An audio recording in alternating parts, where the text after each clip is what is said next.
ये कहानी एक ऐसी राक्षसी की है जिसे सिर्फ इंसानों के खून से प्यार था। मगर एक दिन कुछ ऐसा हुआ कि वह इंसान को अपना दिल दे बैठी। एक गांव में एक धनी किसान रहता था। किसान बड़ा नेक, ईमानदार, मेहनती था। वह प्रतिदिन नियम से अपने खेतों पर जाता और दिन भर काम करता। उसके पास खेती की बहुत जमीन थी। इस पर उसके सभी सेवक खेती करते थे। किसान अपने सेवकों के साथ बहुत अच्छा व्यवहार करता था और सुख दुख में उनका साथ देता था। अतः उसके सेवकों के साथ ही गांव के अन्य लोग भी उसका बहुत सम्मान करते थे। किसान बड़ा न्यायप्रिय भी था। गांव में जब कभी पंचायत होती थी तो गांव वाले किसान को ही सरपंच बनाते। किसान के एक बेटा भी था जिसका नाम था जारुल। जारुल बहुत सुंदर और हष्ट पुष्ट शरीर वाला था। उसका रंग गोरा, सीना चौड़ा और पूरा शरीर कद्दावर था। 20 वर्ष के जारुल पर गांव की सारी लड़कियां उस पर मोहित थीं और मन ही मन कामना करती थी कि जारुल उन्हें पति रूप में मिल जाए। इन्हीं लड़कियों में से थी मोहिनी। मोहिनी रंग रूप में तो बहुत सुंदर थी, किंतु वह बड़ी ही कर्कशा थी और वह बड़ी ही जिद्दी लड़की थी और मन में जो कुछ ठान लेती उसे पूरा करके ही दम लेती थी। मोहिनी कई साल से जारुल पर डोरे डाल रही थी, लेकिन जारुल इतना पत्थर दिल था कि उसने मोहिनी की ओर कभी आंखें उठाकर नहीं देखा। लेकिन मोहिनी तो मोहिनी थी। जारुल गांव की किसी भी लड़की पर ध्यान नहीं देता था। उसे तो एक सुंदर और शीलवान लड़की की तलाश थी जो इस गांव में नहीं थी। जारुल को पूरा विश्वास था कि एक दिन उसकी भेंट उसकी सपनों की रानी से कभी न कभी अवश्य होगी। लेकिन मोहिनी तो जारुल की दीवानी थी। वह किसी तरह जारुल को सिर्फ पा लेना चाहती थी।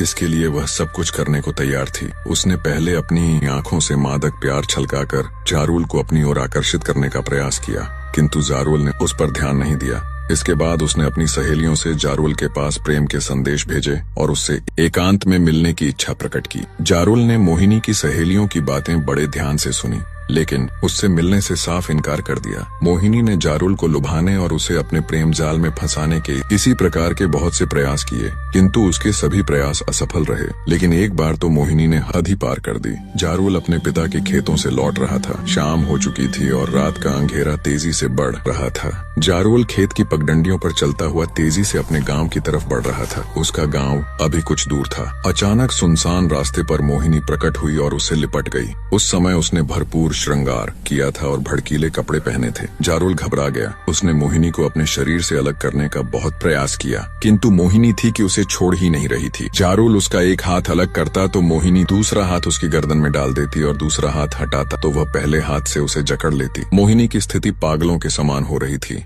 वह कभी जारुल को चूमने लगती तो कभी उसके शरीर से अपना शरीर रगड़ने लगती। उसकी आंखों से वासना टपक रही थी। जारुल ने जब देखा कि मोहिनी उसे किसी तरह छोड़ने को तैयार नहीं है तो उसने मोहिनी को अपने से अलग किया और उसे दूर करने के लिए एक जोरदार धक्का दिया। जारुल के धक्के से मोहिनी दूर जा गिरी।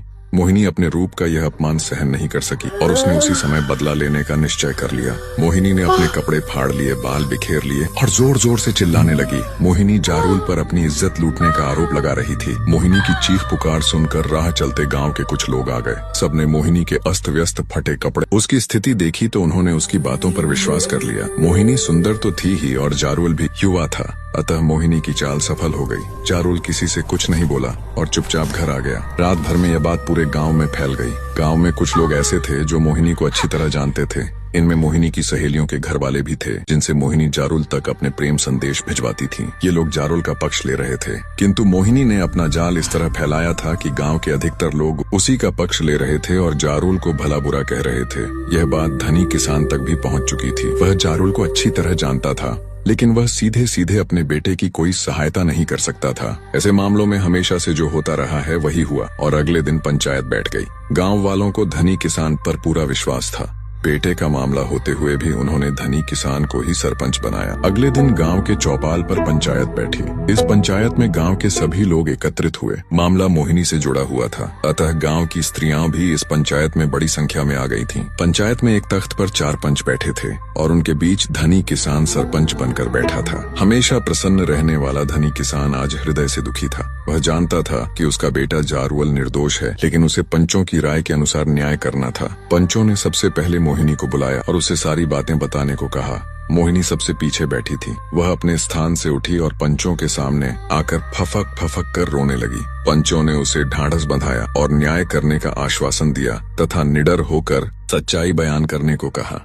मोहिनी कुछ देर चुपचाप खड़ी रही। इसके बाद उसने जारुल की तरफ संकेत करते हुए बताया कि वह शाम को दिशा मैदान से लौट रही थी। रात का अंधेरा धीरे धीरे बढ़ रहा था। ऐसे में न जाने कहां से जारुल आ गया और सुनसान क्षेत्र में अकेला पाकर उसे पकड़ लिया और बुरी नीयत उसके साथ छेड़खानी करने लगा। उसके मना करने पर वह क्रोधित हो गया और जोर जबरदस्ती पर उतर आया। उसने उसके कपड़े फाड़ डाले और इसके बाद मोहिनी ने आगे की बात जानबूझकर अधूरी छोड़ दी और पुनः उसने सिसकते हुए उन लोगों के नाम भी बता दिए जिन्होंने उसे पिछली रात अस्त व्यस्त हालत में देखा था। पंचों ने मोहिनी को बैठने के लिए कहा और एक एक करके उन लोगों को गवाह के रूप में बुलाना आरंभ किया जिन्होंने मोहिनी को अस्त व्यस्त स्थिति में देखा था। पहले गवाह ने बताया कि पिछले दिन जब वह अपने खेत से लौट रहा था तो उसे शाम हो गई थी और रात का अंधेरा बढ़ रहा था। इसी समय उसने देखा कि मोहिनी जमीन पर अस्त व्यस्त स्थिति में पड़ी थी और चीख चीख कर जारुल पर इज्जत लूटने का आरोप लगा रही थी। जारुल वहीं पास ही खड़ा था लेकिन कुछ बोल नहीं रहा था। पहले गवाह के बाद दूसरे, तीसरे और फिर चौथे गवाह को बुलाया गया। सभी के बयान पहले गवाह के समान थे। सभी ने एक ही बात बताई थी कि मोहिनी अस्त व्यस्त स्थिति में जमीन पर पड़ी थी और चीख चीख कर जारुल पर इज्जत लूटने का आरोप लगा रही थी। अंत में जारुल को बुलाया गया। वह अधिक कुछ नहीं बोला। उसने बस इतना कहा कि मोहिनी उसके पीछे बहुत दिनों से पड़ी थी, पर उस दिन तो मोहिनी ने सभी हदें पार करते हुए उससे लिपट गई। इस पर उसने उसे धक्का देकर अपने से अलग कर दिया। इसके बाद मोहिनी ने अपने कपड़े फाड़ डाले, बाल बिखेर लिए और चिल्लाने लगी। मोहिनी की बात की तो 4 लोगों ने गवाही दे दी, लेकिन जारुल को ऐसा करते हुए किसी ने नहीं देखा था। अतः उसकी बात सच साबित करने वाला एक भी गवाह नहीं था। जारुल ने अपनी बात भी इस ढंग से कही थी, पंचों को उस पर विश्वास नहीं हो रहा था। दूसरी तरफ मोहिनी की बातों में पंचों को सच्चाई दिखाई दे रही थी। मोहिनी ने झूठा आरोप लगाकर उसे गांव से निकलवाया था। मोहिनी समझती थी कि उसके आरोप से पंचायत उसका पक्ष लेगी और जारुल से उसका विवाह करवा देगी, लेकिन सब कुछ उलटा हो गया। जारुल उसके साथ ही पूरे गांव को छोड़कर चला गया। जारुल बहुत दुखी था। निरपराध होते हुए उसे गांव से निकाला गया था। वह भूखा प्यासा कई दिन और कई रात चलता रहा। जारुल अपने गांव से दूर, बहुत दूर चला जाना चाहता था। उसे अपने पिता गांव के धनी किसान से भी कोई लगाव नहीं रह गया था। उन्होंने भी उसके साथ न्याय नहीं किया। कई दिन यात्रा करने के बाद जारुल एक सुबह एक नदी के किनारे आ पहुंचा। जंगल के बीच बहने वाली इस नदी के किनारे कई चट्टानें रखी थीं और आसपास बहुत से फलदार वृक्ष लगे थे। जारुल को यह स्थान अच्छा लगा और उसने यहाँ कुछ समय ठहरने का निश्चय किया। उसने आसपास के वृक्षों के फल तोड़कर खाए और नदी का पानी पीकर एक चट्टान पर लेट गया। जारुल बहुत थका हुआ था, अतः लेटते ही उसे नींद आ गई। जारुल कब तक सोता रहा इसका उसे पता ही नहीं चला, लेकिन जब उसकी आंख खुली तो शाम हो चुकी थी और रात का अंधेरा तेजी से बढ़ रहा था। जारुल उठकर बैठ गया। जारुल की नींद खुली तो वह दोनों हाथ उठाकर अपनी थकान दूर करता है। तभी उसकी नजर पास में बैठे सर्प पर पड़ी जो उसे डसने वाला ही था। जारुल पहले तो डर गया, लेकिन फिर उसने बड़े ही फुर्ती के साथ सांप को पकड़ा और उठाकर फेंक दिया। इसके बाद जारुल फिर पेड़ के पास आकर खड़ा हो गया और जोरदार अगड़ाई लेता है। दिन भर सोने के कारण उसकी थकान उतर गई थी और अब वह अपने को तरोताजा अनुभव कर रहा था। जारुल से कुछ दूरी पर खड़ी एक दानवी उसे बड़े ध्यान से देख रही थी। दानवी का शरीर एक बड़े वृक्ष जैसा था और वह बहुत कुरूप थी। उसका पति एक लंबे समय के लिए बाहर गया हुआ था। उस दानवी को एक पुरुष की तलाश थी। ऐसे में जारुल को देखकर उसकी आंखों में चमक आ गई। दानवी बहुत बुद्धिमान थी। वह बहुत अच्छी तरह जानती थी कि एक कुरूप और विशालकाय दानवी को कोई प्यार नहीं करेगा। यह भी संभव था कि उसका रूप और विशाल आकार देखकर सामने वाला पुरुष भयभीत हो जाए और भय से उसके प्राण निकल जाए। दानवी ने इस विषय में बहुत सोचा। अचानक उसके दिमाग में एक योजना आ गई। दानवी ने अपनी दानवी शक्ति से अपना रूप बदला और 16 वर्ष की सुंदर, रूपवान, गोरी और इकहरे शरीर वाली युवती बन गई। इस समय उसे जो भी देख लेता उस पर मोहित हो जाता। इसके साथ ही दानवी ने अपनी शक्ति से एक तेंदुआ उत्पन्न किया और बचाओ बचाओ चीखने लगी। जारुल अभी उठकर बैठा ही था कि उसके कानों से किसी युवती की बचाओ बचाओ की कातर आवाज टकराई। जारुल खड़ा हो गया। उसने अपने चारों ओर सावधान होकर दृष्टि दौड़ाई। जारुल ने जो कुछ देखा तो देखता ही रह गया। उसे कुछ दूरी पर एक अनिंद्य सुंदरी भयभीत खड़ी थी और एक कद्दावर तेंदुआ उस पर हमला करने जा रहा था। जारुल ताकतवर और साहसी था। उसने पल भर में तेंदुए से टकराने का निर्णय ले लिया और दौड़कर तेंदुए से जा भिड़ा। तेंदुआ बड़ा चालाक और ताकतवर था। वह जारुल पर पंजे मारने और उसका गला अपने मुंह में भरने का प्रयास कर रहा था और जारुल बड़ी फुर्ती से उसके वार बचा रहा था। दोनों में बहुत देर तक लड़ाई चलती रही। दानवी दूर खड़ी जारुल की बहादुरी देख रही थी। जारुल और तेंदुए को लड़ते लड़ते कई घंटे हो गए, लेकिन कोई भी अपनी हार मानने के लिए तैयार नहीं था।